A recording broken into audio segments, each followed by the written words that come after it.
Her father put her head in the furnace. Well, not personally. He paid a man to do his dirty work for him. It had been raining in the night and the streets were still wet. He loaded the car with a box of busts and heads and figurines, damp, pale, dead-looking things, wrapped in veils of soggy muslin. Gala wore her favourite outfit, cherry red jersey knit trousers and a black and white dog-toothed top. As it was still wet underfoot, she also wore wellies, which rather spoiled the effect.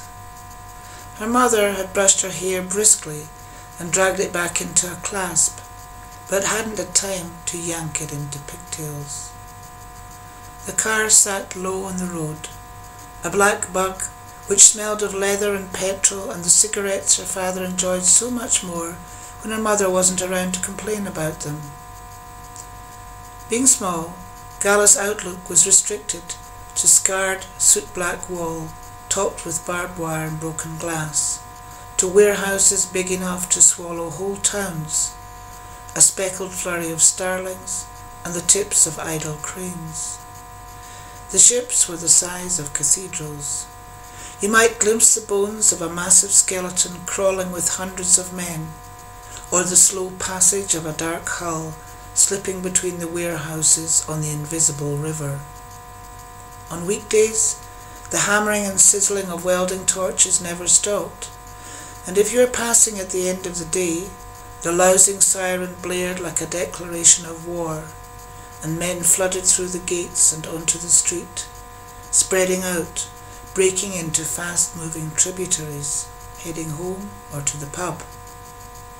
But it was Sunday. The shipyard was quiet and the gates bolted.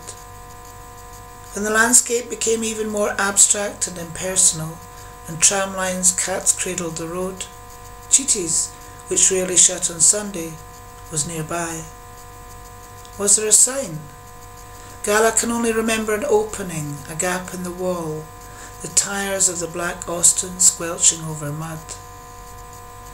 In the courtyard, waves of heat flapped at her face. Had her father not been fully occupied with his clay models, she'd have taken his hand. Instead, shielding her eyes from the heat, she hung back. He cradled his box as if it were a baby or a cake, and would have been more upset about dropping it and his work than about his daughter taking a tumble, skinning knees and spoiling her Sunday best.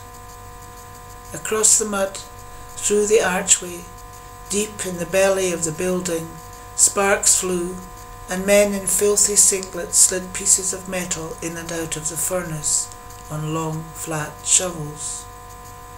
The furnace was much hotter than a baker's oven, hot enough for metal to melt and flow like a white-hot river. The furnace was where Gala's head would go eventually, but first it would be fired in a kiln. A mould would be made for the fired head, and then something else would happen. Her father had outlined the process, but there were too many stages to remember, and sometime later the head which had started off with pale damp clay would reappear as dark, lustrous bronze, unbreakable, everlasting, which was also why she hung back. The heat haze bent the air. The foundrymen with big, strong shoulders, blackened faces, and sweat shiny chests were scary in a good way, sharp and thrilling. Her father had a spring in his step, which was also good, but that particular Sunday wasn't good enough.